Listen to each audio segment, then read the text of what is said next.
Hello student, मैं मंजू मीना, महिला polytechnic Ajmer से। आज हम लोग पढ़ेंगे बायोमेडिकल रिकॉर्डिंग सिस्टम। इससे पहले वाले लेक्चर में हमने पढ़ा था बायोमेडिकल इलेक्ट्रोड्स।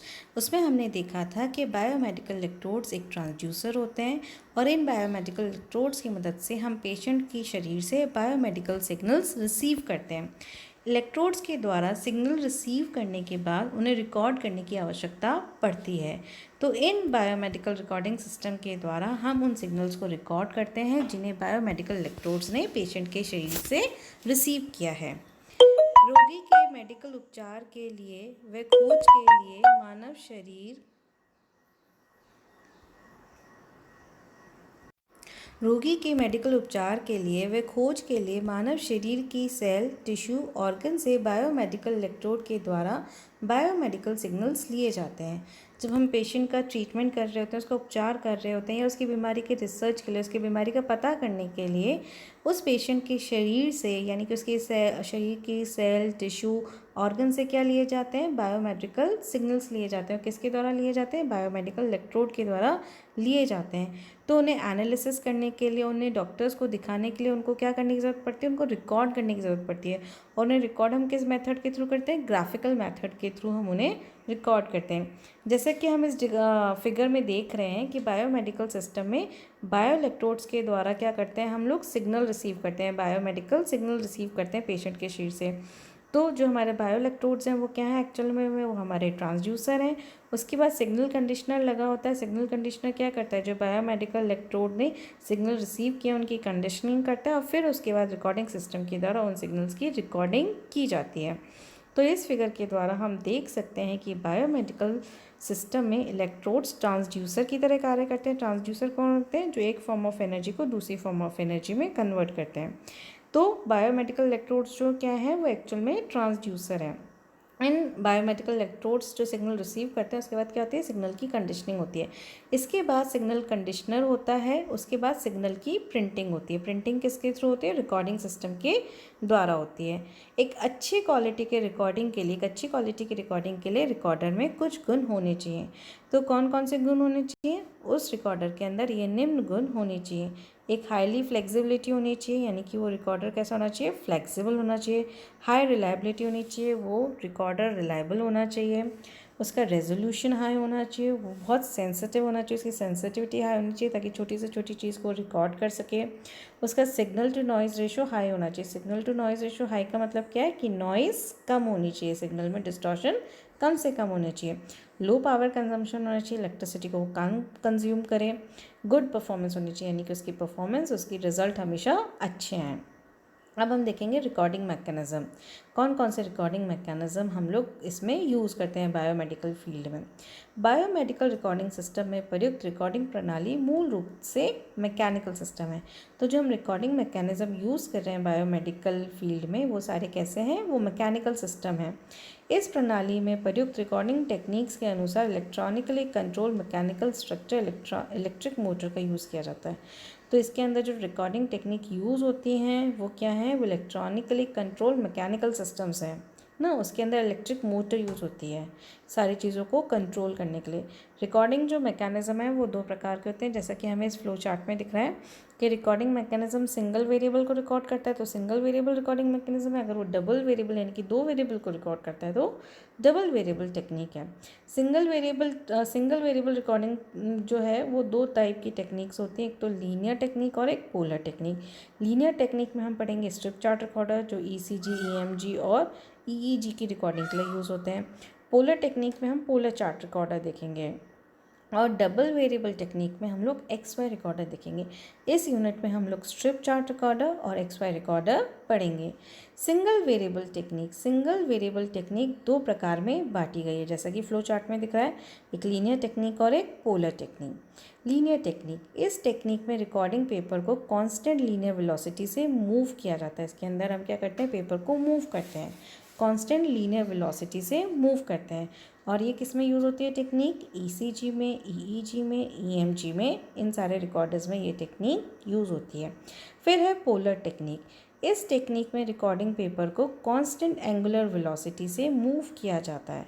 तो इसके अंदर क्या करते हैं, पेपर मूव होता है इसके अंदर भी, पर कौन सी स्पीड से, कांस्टेंट एंगुलर वेलोसिटी से मूव होता है। फिर है हमारी डबल वेरिएबल टेक्निक, यानी कि इसके अंदर हम दो वेरिएबल को रिकॉर्ड करते हैं। सिंगल वेरिएबल में हम लोग एक ही वेरिएबल को रिकॉर्ड करते हैं, एक ही क्वांटिटी को रिकॉर्ड करते हैं, और टाइम के रिस्पेक्ट में, यानी कि टाइम के समय के सापेक्ष में हम उसको रिकॉर्ड करते हैं।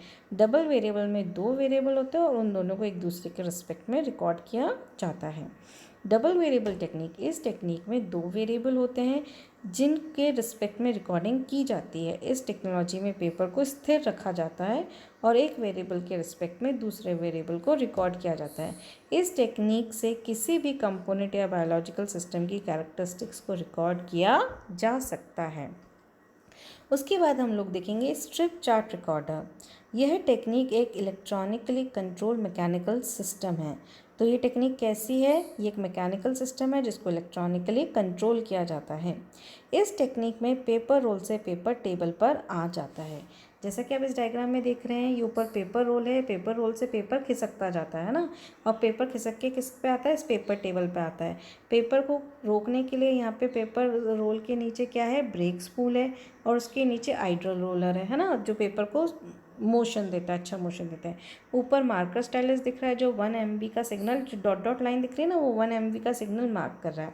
और जो उसके पास में रिकॉर्डर स्टाइलस है, उससे क्या होगा, जो हमारा एक्चुअल रिकॉर्डिंग है, पेशेंट के शरीर से जो रिकॉर्डिंग मिल रही है उसको रिकॉर्ड करेगा। यहाँ पे पेपर ड्राइव रोलर है जो पेपर को नीचे मूव करेगा, और आइड्रल रोलर से स्मूथ मोशन मिलता है पेपर को। ये उसके बाद गियर असेंबली है, और इस पेपर को, इन सबको मूव करने के लिए हमने क्या लगा रखी है, DC मोटर लगा रखी है, DC मोटर लगा रखी है विद गियर असेंबली।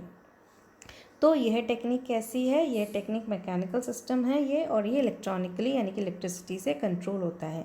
इस टेक्निक में पेपर रोलर से पेपर टेबल पर आता जाता है, यानी कि पेपर रोलर से पेपर खिसक खिसक के टेबल पे आता जाता है और उस पर पेन चलता जाता है। ये काम करने के लिए ब्रेक स्पूल, आइड्रल रोलर और ड्राइवर रोलर काम करता है। जैसा कि हमने डायग्राम में देख ही लिया था, ये तीनों चीज़ें गियर या मोटर के द्वारा कंट्रोल होती हैं। पेपर की स्पीड को गियर असेंबली या स्पीड कंट्रोल सर्किट के द्वारा कंट्रोल किया जाता है। इसके अंदर जो पेपर कांस्टेंट स्पीड से मूव हो रहा है, वो उसकी जो स्पीड है, उसका जो मूवमेंट है, वो किसके थ्रू कंट्रोल होता है, वो गियर असेंबली के थ्रू, यानी कि स्पीड कंट्रोल सर्किट के थ्रू कंट्रोल होता है।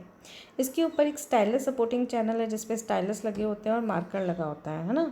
तो स्टाइलस सपोर्टिंग चैनल पे मार्कर तथा स्टाइलस रिकॉर्डर स्टाइलस होते हैं। ये मूविंग मोड में होता है, मतलब ये मूव होता जाता है, खिसकता जाता है। मार्कर स्टाइलस के द्वारा क्या होता है, 1 MB रेफरेंस सिग्नल लेवल को मार्क किया जाता है। जो इसमें डॉटेड लाइन है ना, ये हमारा 1 MB का रेफरेंस सिग्नल लेवल को मार्क किया जाता है। जबकि रिकॉर्डर स्टाइलस के द्वारा सिग्नल को हम क्या करते हैं, रिकॉर्ड करते हैं। जो पेशेंट से हमें एक्चुअल सिग्नल मिल रहा है उसको रिकॉर्डर स्टाइलस के द्वारा रिकॉर्ड किया जाता है। और ब्रेक स्पूल के द्वारा पेपर को रोका जाता है। जब भी हमें पेपर को रोकना है तो ब्रेक स्पूल के द्वारा ही पेपर रुक जाता है। यह तथा ड्राइवर स्पूल के द्वारा पेपर को चलाया जाता है। ब्रेक स्पूल से पेपर को रोका जाता है, ड्राइवर स्पूल से पेपर को चलाया जाता है। और जो आइड्रल रोलर लगा हुआ है उससे पेपर को स्मूथ मोशन मिलता है। ये कार्य करने के लिए स्टाइलस को हमें किससे कनेक्ट करना पड़ता है, माइक्रो कंप्यूटर से या कंट्रोलर से कनेक्ट करना पड़ता है, जिसके थ्रू उसको कमांड मिलती है। इस सिस्टम में पेपर की स्पीड 10 mm पर सेकेंड तक की जा सकती है, पर नॉर्मल स्पीड जो होती है वो 25 mm पर सेकेंड होती है, और उसकी डबल स्पीड 50 mm पर सेकेंड होती है। और आजकल इसकी अच्छी परफॉर्मेंस के लिए इसमें electronically regulator motor speed control technique use की जाती है। यानी कि मोटर स्पीड टेक्निक जो कि इलेक्ट्रॉनिकली रेगुलेटेड है वो यूज़ की जाती है। ये हमारा स्ट्रिप चार्ट रिकॉर्डर का डायग्राम है। इसके ऊपर जो है वो पेपर रोलर है जिससे पेपर आ रहा है, फिर नीचे ब्रेक स्पूल है जिससे ब्रेक लगता है ताकि पेपर नीचे नहीं आए, आइड्रल रोलर से मूवमेंट मिलता है, ड्राइवर रोलर जो है, ये मोटा सा ड्राइवर रोलर है, इससे पेपर ड्राइव होता है, खिसकता है। इसके ऊपर स्टाइलस सपोर्टिंग चैनल है जो मूव करता है, उसमें एक मार्कर स्टाइलस लगा हुआ है जिससे 1 MB की रेफरेंस सिग्नल मार्क होती है, और रिकॉर्डर स्टाइलस से एक्चुअल रिकॉर्ड होता है। और यहाँ पे गियर और DC मोटर है इसकी मूवमेंट के लिए। ये हमारा स्ट्रिप चार्ट रिकॉर्डर है, ऐसा दिखता है हमारा स्ट्रिप चार्ट रिकॉर्डर। देखिए ऊपर पेपर गट्ठर में, मतलब ये रोल में लगा हुआ है। फिर है राइटिंग टेक्निक्स, है ना। अब राइटिंग टेक्निक्स मतलब इस पेपर पे राइट करने के लिए कौन कौन सी टेक्निक्स यूज़ करते हैं। रिकॉर्डिंग सिस्टम में बायोइलेक्ट्रिकल सिग्नल को रिकॉर्ड किया जाता है। तो रिकॉर्डिंग सिस्टम में क्या रिकॉर्ड करते हैं हम, बायोइलेक्ट्रिकल सिग्नल्स को रिकॉर्ड करते हैं, और पेशेंट के शरीर से वो बायोइलेक्ट्रिकल सिग्नल लेता कौन है? बायोइलेक्ट्रिकल सिग्नल्स इलेक्ट्रोड्स के द्वारा लिए जाते हैं। तो रिकॉर्डिंग सिस्टम में बायोइलेक्ट्रिकल सिग्नल्स को रिकॉर्ड किया जाता है, यानी कि उनका हार्ड कॉपी प्रिंट प्राप्त किया जाता है, यानी कि उनको हार्ड कॉपी के रूप में प्राप्त किया जाता है, उनका प्रिंट आउट लिया जाता है। इस कार्य को करने के लिए निम्न टेक्निक्स यूज़ होती हैं। 3 तरह की टेक्निक्स यूज़ होती हैं इस कार्य को करने के लिए। पहला है हीटेड स्टाइलस मेथड, इसके अंदर स्टाइलस को गर्म करके प्रिंट किया जाता है पेपर को जला के। दूसरा है इंकजेट मेथड, इसके अंदर इंक भरा जाता है और पेन से लिखते हैं, जैसे नॉर्मल इंक पेन से लिखते हैं वैसे। फिर है फोटो स्टाइलस मेथड, इसके अंदर फोटो सेंसिटिव पेपर पर फोटो डेवलप करके प्रिंट लिया जाता है, यानी कि रिकॉर्ड किया जाता है। सबसे पहले हम लोग देख रहे हैं हीटेड स्टाइलस मेथड। इस मेथड में पुश पुल एम्पलीफायर युक्त PMMC सिस्टम में स्टाइलस को रजिस्टिव हीटर यूज़ करके 6.3 वोल्ट AC सप्लाई से चलाया जाता है। इसके अंदर ये हमारा 2 ओम 5 वॉट का पॉट लगा हुआ है, पोटेंशियोमीटर। इसके थ्रू क्या करते हैं, जिसको हम देते हैं 6.3 वोल्ट की सप्लाई देते हैं, तो इस पॉट के थ्रू ये स्टाइलस गर्म होने लगता है। ठीक है, और गर्म होके क्या करता है, पेपर पे जहाँ जहाँ ये गर्म स्टाइलस टच होगा वहाँ पे पेपर क्या क्या हो जाएगा, हल्का हल्का सा जल जाएगा, है ना। जल जाएगा इसका मतलब क्या है, वहाँ पे वो चीज़ रिकॉर्ड हो जाएगी। तो इससे क्या होती है, परमानेंट रिकॉर्डिंग होती है। क्यों? क्योंकि इसको पेपर को जला के रिकॉर्ड किया जाता है। इसमें कोई इंक नहीं है जो बाद में उड़ जाएगी। तो इसके अंदर क्या होता है, परमानेंट प्रिंट आउट निकाला जाता है। इसमें नॉर्मल पेपर यूज़ नहीं होता है, इसमें जो पेपर यूज़ होता है उस पर वैक्स की कोटिंग होती है, ताकि जब गर्म स्टाइलस उसको टच करे तो पहले वैक्स पिघले, फिर पेपर हल्का सा जले। तो इसके अंदर क्या होता है, वैक्स कोटेड लिया जाता है ताकि पेपर ज़्यादा ना चल जाए, पेपर हल्का सा जले और हमें परमानेंट प्रिंट आउट मिल जाए। तो इस मेथड में पुश पुल एम्पलीफायर युक्त PMMC सिस्टम में स्टाइलस को रजिस्टर हीटर यूज़ करके 6.3 वोल्ट की AC सप्लाई से चलाया जाता है। ये मेथड सस्ता होता है, इसलिए इसे ज़्यादा यूज़ किया जाता है। इसके अंदर 50 हर्ट्ज से लेके 70 हर्ट्ज तक के फ्रीक्वेंसी सिग्नल्स को रिकॉर्ड किया जाता है। इसमें स्टाइलस को रजिस्टिव हीटर के द्वारा गर्म किया जाता है। इसके अंदर हम क्या करते हैं, स्टाइलस को गर्म करते हैं। जब ये गर्म स्टाइलस वैक्स वाले पेपर पर टच होता है तब उस पेपर पे क्या हो जाती है, पार्शियल बर्निंग, यानी कि हल्का सा बर्न हो जाता है। पूरा बर्न नहीं होता, पार्शियल बर्न होता है, हल्का बर्न होता है। इस वजह से जो भी हमने इस पर प्रिंट किया है वह परमानेंट हो जाता है और इसको हम EEG और ECG में यूज़ करते हैं। जो हम ECG और EEG की रिपोर्ट देखते हैं वो इसी मेथड के द्वारा प्रिंट की हुई होती है, इसी मेथड के द्वारा रिकॉर्ड की हुई होती है। ये इसका डायग्राम है। फिर है नेक्स्ट मेथड, इंकजेट मेथड। इस टेक्निक का यूज़ फास्ट तथा स्लो दोनों ही प्रकार के रिकॉर्डर में किया जाता है। इस टेक्निक को हम फास्ट में भी यूज़ करते हैं, फास्ट रिकॉर्डर में भी यूज़ करते हैं और स्लो रिकॉर्डर में भी यूज़ करते हैं। इसके अंदर जो राइटिंग पेन होता है उसके अंदर कैपिलरी एक्शन के थ्रू इंक आती है। ऊपर देखिए जैसे डायग्राम दिख रहा है, इसमें ऊपर ये जो है ना, ये इंक रिजर्वायर है जिसके अंदर इंक भरी हुई है। वो इंक धीरे धीरे बूंद बूंद करके स्टाइलस तक आती है। स्टाइलस जो होती है वो नोजल फॉर्म में होती है, मतलब उसके आगे से इंक धीरे धीरे निकलती है। तो ये जहाँ जहाँ प्रिंट होता है वहाँ वहाँ पे इंक लगती जाती है और प्रिंट निकलता जाता है। और ये अगर प्रॉपरली अरेंज है, ये जो पेन है, ये जो स्टाइलस है, अगर ये प्रॉपरली अरेंज है तो इंक फटाफट, यानी कि कुछ परफेक्ट टाइम में वो इंक सूख जाएगी। तो ये जो है ये कैपिलरी एक्शन पे काम करता है। जो स्टाइलस है एक्चुअल में ट्यूब फॉर्म में होता है जिसके अंदर से इंक पेपर पर आती है और इसके अंदर ऊपर इंक रिजर्वायर में इंक भरी हुई होती है। तो इस टेक्निक का यूज़ फास्ट तथा स्लो दोनों ही प्रकार के रिकॉर्डर में किया जाता है। राइटिंग पेन में इंक कैपिलरी एक्शन पर आती है, कैपिलरी एक्शन पर कार्य करती है। इस पेन की जो टिप होती है वो स्टेनलेस स्टील या ग्लास की नोजल हो सकती है। जब रिकॉर्डर पूर्ण रूप से एडजस्ट होता है, यानी कि रिकॉर्डर पूरी तरीके से एडजस्ट किया हुआ है, पेन की जो टिप है वो प्रॉपरली लेफ्ट है, तो जो इंक की बॉटल है जो ऊपरी सतह पर रखी हुई है ना, जो हमने इंक रिजर्वायर देखा जो ऊपर रखी हुई है, उससे इंक धीरे धीरे फ्लो होकर टिप तक आती है। और जो पेन की टिप है वो ग्राफ पेपर पे क्या करती है, प्रिंट करती जाती है और ये इंक जो है वो निश्चित समय में सूख जाती है। एक अच्छे ट्रेस और अच्छे कॉन्ट्रास्ट के साथ इसके थ्रू रिकॉर्डिंग होती है। पर इस मेथड में सबसे बड़ा ड्रॉबैक ये है कि इसके अंदर जो इंक है वो बार बार भरनी पड़ती है बॉटल में, मतलब जो ऊपर रिजर्वायर है उसके अंदर बार बार इंक भरनी पड़ती है। और जो आगे की टिप है पेन की वो हॉलो होती है, खाली होती है, तो जिसमें से इंक निकलती है। अगर हम यूज़ करने के बाद उस इंक को पहुँच के नहीं रखेंगे तो वहाँ पे इंक सूख जाएगी और वहाँ पे ब्लॉकेज हो जाएगा। तो रिकॉर्ड करने से पहले उसकी निब को हमें साफ़ करना पड़ता है। ठीक है। नेक्स्ट मेथड है हमारा फोटोग्राफिक मेथड।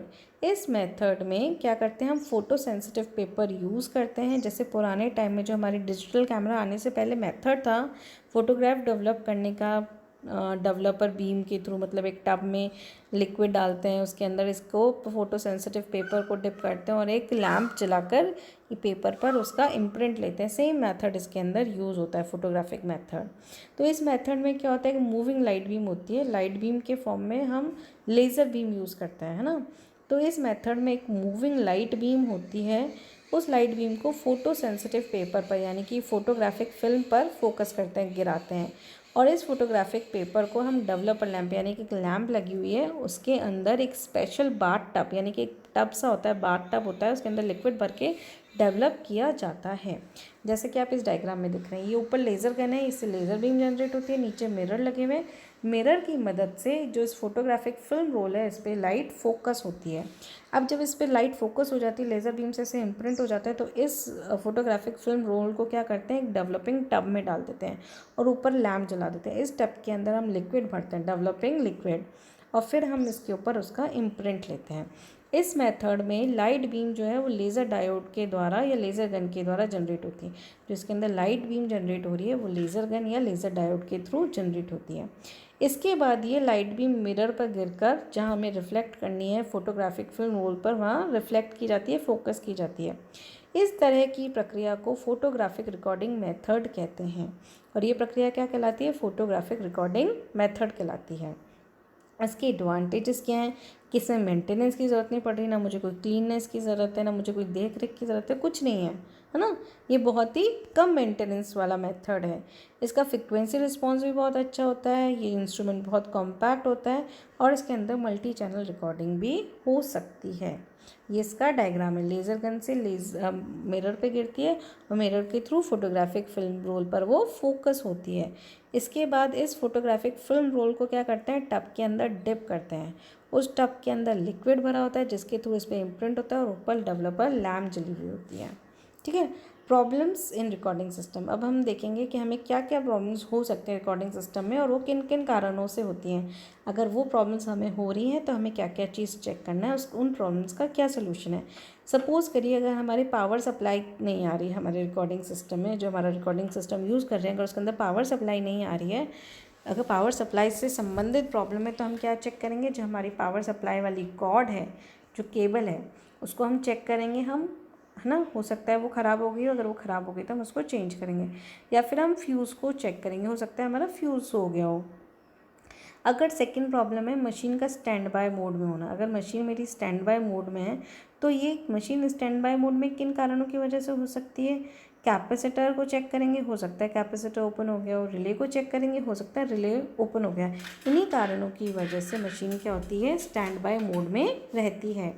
कैलिब्रेशन में एरर होना, कैलिब्रेशन क्या होता है, एग्जैक्ट रिकॉर्डिंग देना, जो एग्जैक्ट डेटा रिकॉर्ड कर रहे हैं उसकी एग्जैक्ट रिकॉर्डिंग को रिकॉर्ड करना। तो कैलिब्रेशन में एरर हो सकता है। तो किस वजह से कैलिब्रेशन में एरर होता है, हो सकता है कि ट्रांजिस्टर आईसी में कोई प्रॉब्लम हो, तो शॉर्ट हो गए हो, ओपन हो गए, तो उनको हम चेक करेंगे और अगर यह शॉर्ट या ओपन हो गए तो हम उनको रिप्लेस करेंगे।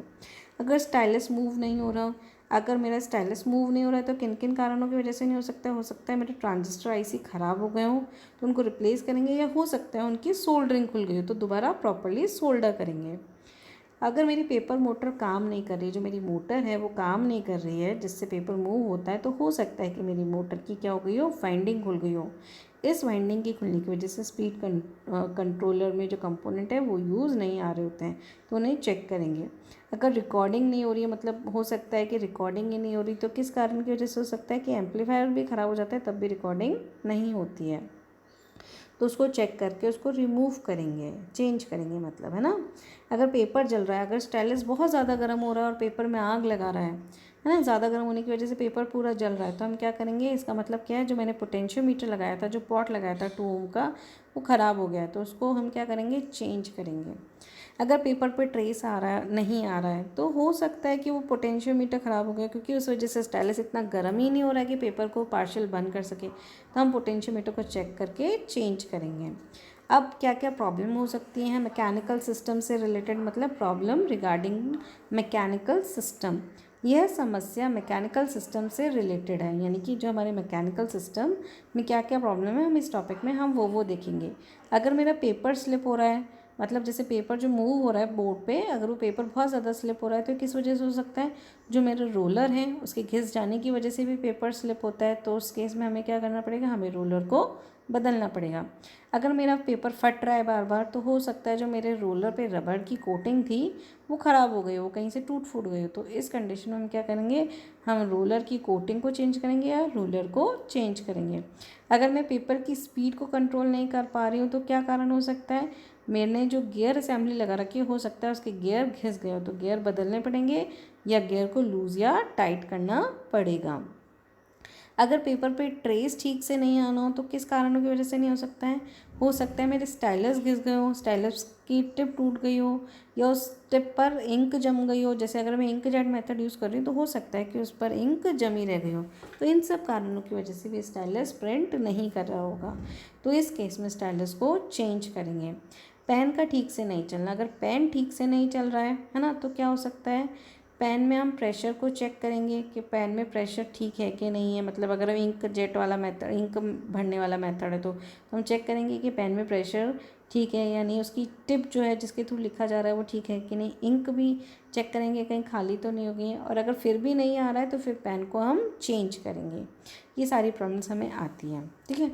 अब हम लोग देख रहे हैं constructional features of strip chart recorder. Strip chart recorder के फीचर्स देखेंगे, कंस्ट्रक्शनल फीचर्स।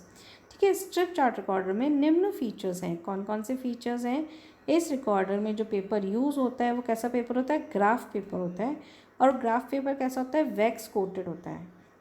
इसके अंदर हीटर स्टाइलस मेथड यूज़ होता है, तो इसके अंदर जो ग्राफ पेपर है वो कैसा होगा, वैक्स कोटेड होगा। अगर मैं फोटो सेंसिटिव मेथड यूज़ कर रही हूँ तो जो पेपर होगा वो कैसा होगा, फोटो सेंसिटिव पेपर होगा। अगर मैं फोटोग्राफिक मेथड यूज़ कर रही हूँ प्रिंट करने के लिए, रिकॉर्ड करने के लिए, तो फोटो सेंसिटिव पेपर यूज़ होगा। और अगर मैं इंक जेट मेथड यूज़ कर रही हूँ रिकॉर्ड करने के लिए तो वो पेपर कैसा होगा, नॉर्मल चिकना पेपर होगा, जो पेपर जिस पर हम रिकॉर्ड कर रहे हैं। तो इस रिकॉर्डर में जो पेपर यूज़ करते हैं वह ग्राफ पेपर होते हैं। यह पेपर वैक्स कोटेड होते हैं अगर हम हीटेड स्टाइलस मेथड यूज़ कर रहे हो, और ये पेपर फोटो सेंसिटिव पेपर होगा अगर हम फोटोग्राफिक मेथड यूज़ कर रहे हो। अगर इंक जेट मेथड यूज़ कर रहे हैं तो ये पेपर कैसा होगा, चिकना पेपर होगा। रिकॉर्डर में पेपर की स्पीड को कंट्रोल करने का सिस्टम होना चाहिए ताकि पेपर कांस्टेंट स्पीड से मूव हो। रिकॉर्डर में स्टाइलस को कैलिब्रेट कर सिग्नल को रिकॉर्ड किया जाता है। तो स्टाइलस को क्या किया जाता है, कैलिब्रेट करते हैं ताकि प्रॉपर रिकॉर्डिंग आए। तो इसके अंदर रिकॉर्डर में क्या करते हैं, स्टाइलस को हम कैलिब्रेट करते हैं ताकि हमारी बहुत सही रिकॉर्डिंग आए, जो बायो इलेक्ट्रिकल सिग्नल्स हम रिकॉर्ड करें वो प्रॉपरली रिकॉर्ड हो। इसके अंदर एक रेंज सेलेक्टर स्विच होता है। रेंज सेलेक्टर स्विच से क्या होता है, एक रेंज सेलेक्ट होती है, उसी रेंज के सिग्नल को रिकॉर्डर एक्सेप्ट करेगा, है ना। उसके बाहर की सिग्नल्स को वो उसके बाहर की रेंज के सिग्नल्स को रिकॉर्ड नहीं करेगा। इस रिकॉर्डर में एक स्पेशल इनपुट प्रोटेक्शन सर्किट होती है। तो इस रिकॉर्डर में क्या होता है, एक प्रोटेक्शन सर्किट होता है जिसको हम डिफिब्रिलेटर प्रोटेक्शन भी कहते हैं। यह हमारे सिलेबस की यूनिट 7 है, इसको हम बाद में और देखेंगे। तो ये एक प्रोटेक्शन सर्किट है, ये इस रिकॉर्डर को बचाता है शॉर्ट सर्किट होने से, ख़राब होने से, फ्लक्चुएशन की वजह से। ये हमारे स्ट्रिप चार्ट रिकॉर्डर का कंस्ट्रक्शनल डायग्राम है। देखिए इसमें स्टाइलस ड्राइव इन सिस्टम है जिसके थ्रू स्टाइलस इधर उधर मूव करता है। ये ग्राफ पेपर बना हुआ है बीच में जिसके ऊपर रिकॉर्डिंग हो रही है। यहाँ पे एक रेंज सेलेक्टर स्विच है। इस रेंज सेलेक्टर स्विच से क्या होता है, सिग्नल की रेंज सेलेक्ट होती है कि किस सिग्नल, कौन सी रेंज के सिग्नल को ये स्ट्रिप चार्ट रिकॉर्डर लेगा। इधर स्पीड सेलेक्टर है जिसके थ्रू स्पीड सेलेक्ट होती है। फिर पेपर ड्राइव मैकेनिज्म है, मोटर लगी हुई है जिसके थ्रू पेपर मूव होता है। अब हम लोग देखेंगे electronic system of strip chart recorder. Recorder electrode उतना ही महत्वपूर्ण है जितना कि रिकॉर्डर मैकेनिकल सिस्टम है। जितना हमारा रिकॉर्डर का मैकेनिकल सिस्टम है उतना ही ये इम्पॉर्टेंट है। इसमें हम देखेंगे जैसे कि आप इस डायग्राम में देख रहे हैं, इसके अंदर 2 ट्रांजिस्टर है। ऊपर वाला ट्रांजिस्टर Q1 है, नीचे वाला ट्रांजिस्टर Q2 है। इसमें 2 एम्पलीफायर है, A1 A2, एक प्री एम्पलीफायर है A1 और एक ड्रिवन एम्पलीफायर है A2। फिर इसके अंदर पोजीशन एडजस्ट पॉट लगा हुआ है। यहाँ पे दूसरा पॉट लगा हुआ है 2 ओम का जिसके थ्रू जो स्टाइलस है वो गर्म होगा। अब देखिए इस डायग्राम में 2 ट्रांजिस्टर हमने देखे ही थे, Q1 और Q2। Q1 और Q2 हैं, ये ट्रांजिस्टर पुश पुल एक्शन के द्वारा PMMC गैल्वेनोमीटर को कंट्रोल करते हैं। यह स्टाइलस के मूवमेंट को ड्राइव करते हैं। इस Q1 Q2 के द्वारा क्या होगा, स्टाइलस का मूवमेंट जो होगा वो कंट्रोल होगा। इन्हीं Q1 Q2 के डिफरेंस पर स्टाइलस का मूवमेंट डिपेंड करता है। अगर Q1 और Q2 पर सेम करंट है तो स्टाइलस बिल्कुल मूव नहीं करेगा, बिल्कुल ज़ीरो पोजीशन में ही रहेगा। और इसमें स्टाइलस को गर्म करने के लिए मैंने 2 ओम 5 वोल्ट का पोटेंशियोमीटर लगा रखा है और उसे 6.3 वोल्ट की AC सप्लाई दी है ना। तो क्या होगा कि इस Q1 Q2 के जो ट्रांजिस्टर है इसके चार्ज पर स्टाइलस का मूवमेंट डिपेंड करेगा। अगर वो दोनों इक्वल हैं तो वो बिल्कुल भी मूव नहीं करेगा। Push pull transistor Q1 Q2 को ड्राइवर एम्पलीफायर के द्वारा कंट्रोल किया जाता है। और इस पुश पुल ट्रांजिस्टर जो लगे हुए हैं Q1 Q2 को, उसको कौन कंट्रोल करता है, ड्राइवर एम्पलीफायर A2 कंट्रोल करता है। और इस ड्राइवर एम्पलीफायर को कौन कंट्रोल करता है, प्री एम्पलीफायर A1 कंट्रोल करता है। इसमें पोजीशन को एडजस्ट करने के लिए, पोजीशन को सेट करने के लिए इसमें पोजीशन को एडजस्ट करने के लिए पॉजिटिव पोटेंशियोमीटर लगा रखा है जो पोजीशन को कंट्रोल करता है। यह पोर्ट A2 को क्या करेगा, बैलेंस करेगा। प्री एम्पलीफायर A1 एक डिफरेंस एम्पलीफायर है और जिसके अंदर A1 है वो एक डिफरेंस एम्पलीफायर है। इस एम्पलीफायर के द्वारा साइज कंट्रोल की जाती है। शील्डिंग के अटेन्यूएटर R1 R2 को प्रोटेक्शन के लिए कॉम्प्लीमेंट्री पुश पुल कॉन्फ़िगरेशन भी यूज़ करते हैं। इसके लिए सिग्नल को अटेंड करने के लिए R1 R2 यूज़ करते हैं। स्टाइलस प्रोटेक्शन सर्किट, अब स्टाइलस को प्रोटेक्ट करने के लिए एक सर्किट लगाया जाता है। तो स्टाइलस को प्रोटेक्ट करने के लिए दो तरीके की टेक्निक यूज़ होती है। एक तो जीनर कंट्रोल सर्किट जिसके अंदर जीनर डायोड लगाए जाते हैं प्रोटेक्ट करने के लिए सर्किट को, और दूसरा है फीडबैक कंट्रोल सर्किट। फीडबैक लिए जाते हैं ताकि सर्किट को क्या किया जा सके, प्रोटेक्ट किया जा सके, ताकि स्टाइलस को ख़राब होने से बचाया जा सके। स्टाइलस और पेन असेंबली किसी भी प्रकार के रिकॉर्डर का महत्वपूर्ण व डेलिकेट पार्ट है। तो जो हमारा स्टाइलस है, जो हमारी पेन है, ये हमारे रिकॉर्डर का एक बहुत ही इंपॉर्टेंट पार्ट है। रिकॉर्डर में अगर हम थर्मल स्टाइलस की बात करें तो वह जल्दी गर्म होने की वजह से जल सकता है। अगर हम वो वाले स्टाइलस देखें जिसको गर्म करके पेपर को पार्शल बंद करके रिकॉर्डिंग की जाती है तो उस केस में हमारे स्टाइलस के जलने के चांसेस ज़्यादा रहते हैं, है ना। और अगर हम इंकजेट वाले स्टाइलस यूज़ कर रहे हैं जिसके अंदर इंक भर के प्रिंट लिया जाता है तो उस केस में क्या होता है कि इंक पे डस्ट जमने का डर रहता है और इंक के सूखने की वजह से पेन के ख़राब होने का भी डर रहता है। और इन दोनों ही केस में हम स्टाइलस को मैक्सिमम लिमिट से ज़्यादा मूव नहीं कर सकते। अगर हम अपवर्ड और डाउनवर्ड मूवमेंट में मैक्सिमम लिमिट को क्रॉस करते हैं तो हो सकता है कि मेरा स्टाइलस जो है वो डैमेज हो जाए, टूट जाए या वो बैंड हो जाए, मुड़ जाए। ठीक है, तो दोनों ही प्रकार के स्टाइलस को मैक्स लिमिट से मूव करें तो वे ब्रेक हो सकते हैं, टूट सकते हैं या बैंड हो सकते हैं, मुड़ सकते हैं। इसलिए स्टाइलस प्रोटेक्शन सर्किट की ज़रूरत पड़ सकती है ताकि रिकॉर्डिंग करते समय स्टाइलस ना तो डैमेज हो और ना ही बैंड हो, यानी कि ना तो ख़राब हो ना ही वो मुड़े। इसके लिए दो प्रकार की टेक्निक यूज़ की जाती है। पहली है जीनर कंट्रोल सर्किट और दूसरी है feedback control circuit. Zener control circuit ये बहुत ही सिंपल टेक्निक है, तो बहुत सारे रिकॉर्डर इस टेक्निक को यूज़ करते हैं ताकि हम क्या कर सकें, स्टाइलस को प्रोटेक्ट कर सकें। इस टेक्निक में दो जीनर डायोड को गैल्वेनोमीटर से कनेक्ट किया जाता है और गैल्वेनोमीटर में करंट फ्लो होने की वजह से पोटेंशियल डिफरेंस जनरेट होता है। जब गैल्वेनोमीटर में करंट फ्लो होता है तो पोटेंशियल डिफरेंस जनरेट होता है और ये जो पोटेंशियल डिफरेंस है ये जीनर डायोड के ब्रेकडाउन वोल्टेज से ज़्यादा है। तो इस केस में क्या होगा, जीनर डायोड कंडक्ट करके वोल्टेज को लिमिट कर देगा अक्रॉस द कंट्रोल और इस वजह से क्या हो जाएगा, इस वजह से हाई वोल्टेज को अवॉइड किया जा सकेगा। तो जो हमारा जीनर डायोड है वो वोल्टेज की लिमिट को सेट करता है। जैसा कि आप इस डायग्राम में देख रहे हैं, इसमें Z1 Z2 जो है वो जीनर डायोड है और जो D है वो साधारण डायोड है और जो T1 T2 हैं वो हमारे ट्रांजिस्टर है ना। और R1 R2 R3 R4 ये सारे क्या हैं, हमारे रेजिस्टेंस लगे हुए हैं। फिर नेक्स्ट जो स्टाइलस प्रोटेक्शन सर्किट है वो है फीडबैक कंट्रोल सर्किट। ये इसका फीडबैक कंट्रोल सर्किट है ना। D1 डायोड फीडबैक को रोकने का कार्य करता है। तो D1 डायोड के थ्रू फीडबैक को रोका जाता है। ये मेथड बहुत ही अच्छा स्टाइलस प्रोटेक्शन मेथड है। इस सिस्टम में फीडबैक लेने के कंसेप्ट, यानी कि जो हम वापस फीडबैक लेते हैं, आउटपुट को दोबारा इनपुट में लेते हैं, वो कहलाता है फीडबैक। तो इस सिस्टम में जो फीडबैक कंसेप्ट के आधार पर स्टाइलस प्रोटेक्शन किया जाता है। तो फीडबैक कंसेप्ट के आधार पर हम क्या करते हैं, स्टाइलस को प्रोटेक्ट करते हैं। इस सिस्टम में गैल्वेनोमीटर के आर्मेचर को ट्रांसड्यूसर से कपल्ड करके फीडबैक सिग्नल प्राप्त किए जाते हैं। तो इस सिस्टम में क्या होता है, इस सिस्टम में जो गैल्वेनोमीटर का आर्मेचर है उसको ट्रांसड्यूसर के साथ कपल किया जाता है ताकि क्या मिल सके, फीडबैक सिग्नल मिल सके।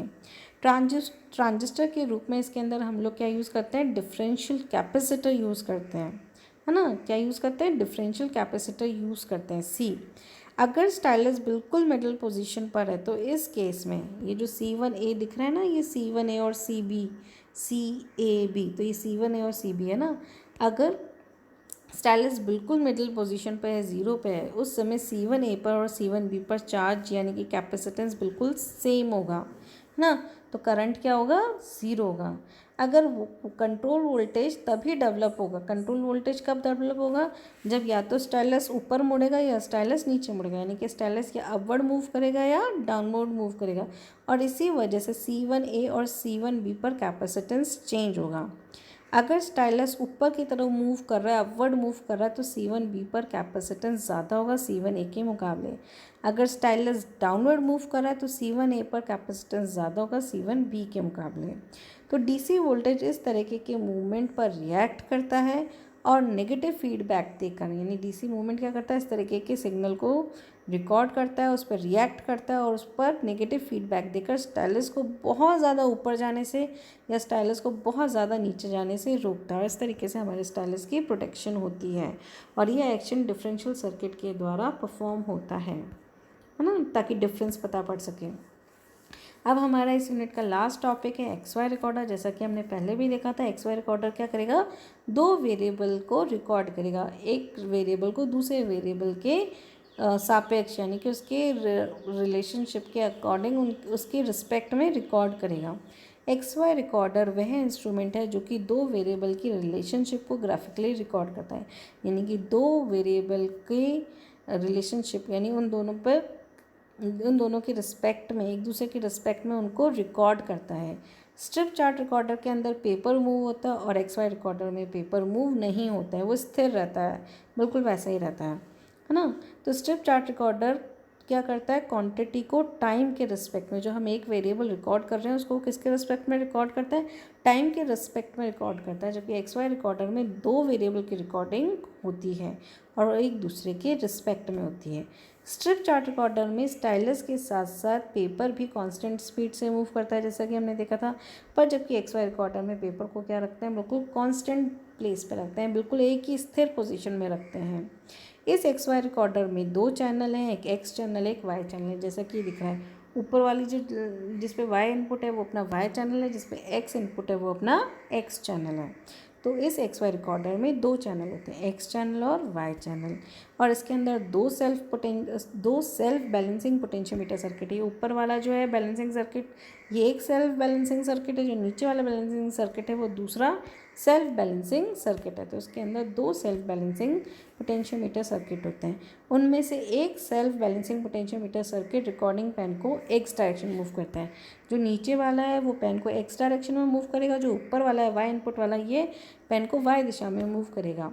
XY रिकॉर्डर में स्टाइलस को स्पीड देने के लिए आर्म ड्रिवन मोटर और स्टाइलस ड्रिवन मोटर यूज़ की जाती है।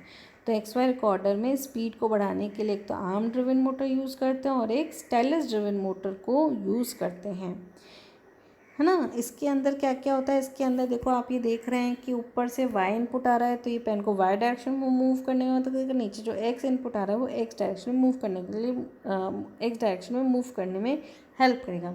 इसके अंदर अटेन्यूएटर होता है, इसके द्वारा क्या होता है, इनपुट सिग्नल को अटेन्यूएट किया जाता है। रेफरेंस सोर्स होता है, तो ये किस लिए ज़रूरी होता है, ये फुल स्केल डिफ्लेक्शन के लिए ज़रूरी होता है। फिर चॉपर होता है, चॉपर हमें पता ही है वो क्या करता है, DC सिग्नल को AC सिग्नल में कन्वर्ट कर देता है। तो जो हमें चॉपर से आउटपुट मिला है उसको एम्पलीफाई करने के लिए एम्पलीफायर लगा हुआ होता है। ये डायग्राम है हमारा ब्लॉक डायग्राम XY रिकॉर्डर का। एक्स वाई रिकॉर्डर में दो सेल्फ बैलेंसिंग सर्किट हैं, एक एक्स डायरेक्शन में रिकॉर्ड करता है और दूसरा वाई डायरेक्शन में रिकॉर्ड करता है। तो यहाँ हमने एक्स वाई रिकॉर्डर पढ़ा और यहाँ पे हमारा रिकॉर्डिंग सिस्टम ख़त्म होता है। Thank you.